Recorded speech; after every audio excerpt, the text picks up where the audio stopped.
Me Nicole L. Rosario from Grade 6 Online. Ang mga sinaunang kasuotan ng mga Pilipino.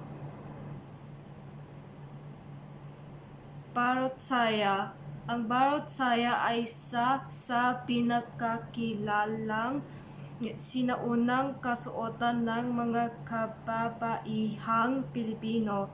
Ang blusa na may maluwag na manggas ay tinatawag na baro, habang saya naman ang tawag sa palda na may guhit kahon. Ito ay gawa sa mas pinong uri ng tela tulad ng pinya o abaka. May iba't ibang bersyon ng barot saya sa bawat rehiyon ng Pilipinas.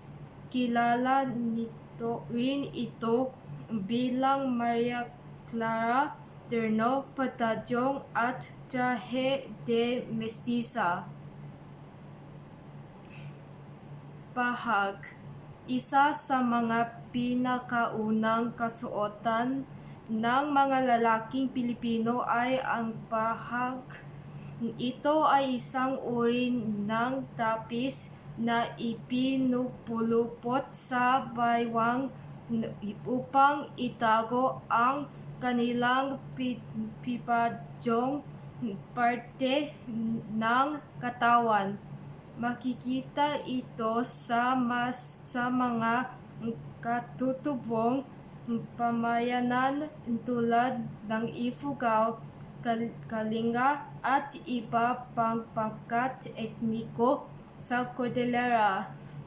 Sinasalamin nito ay ang pagiging simple at practical ng kanilang pamumuhay.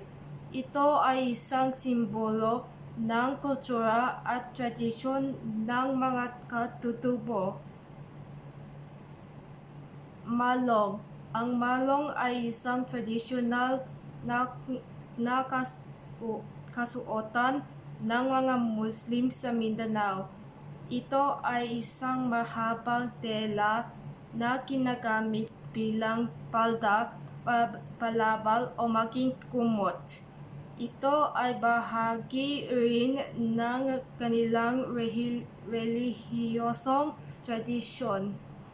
Ang disenyo at kulay ng malong ay sumasalamin sa estado sa buhay at edad ng nagsusuot. Ang pattern nito ay maaaring magpahiwatig ng pinagmulang tribo ng manghahabi. Barong Tagalog.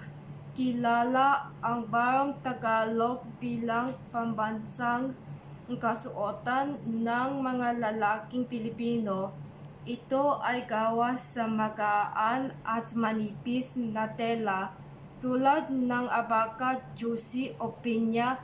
May mga berda ito sa harapan na nagbibigay diin sa disenyong elegante.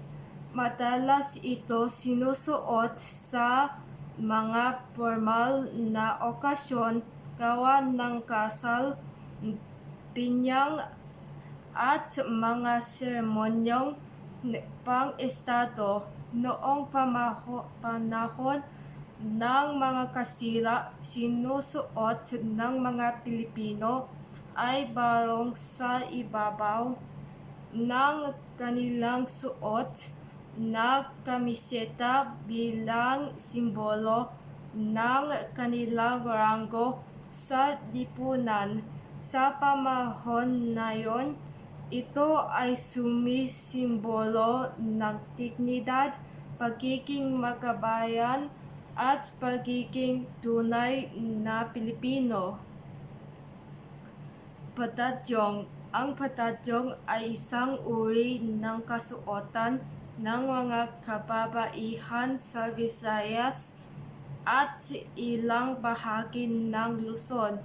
Ito ay maluwag na palda na gawa sa makulay na hinaping tela.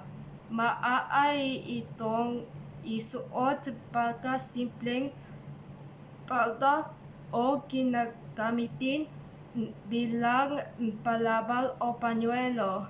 Ang patadyong ay madalas na makikita sa mga rural na komunidad at ginagamit sa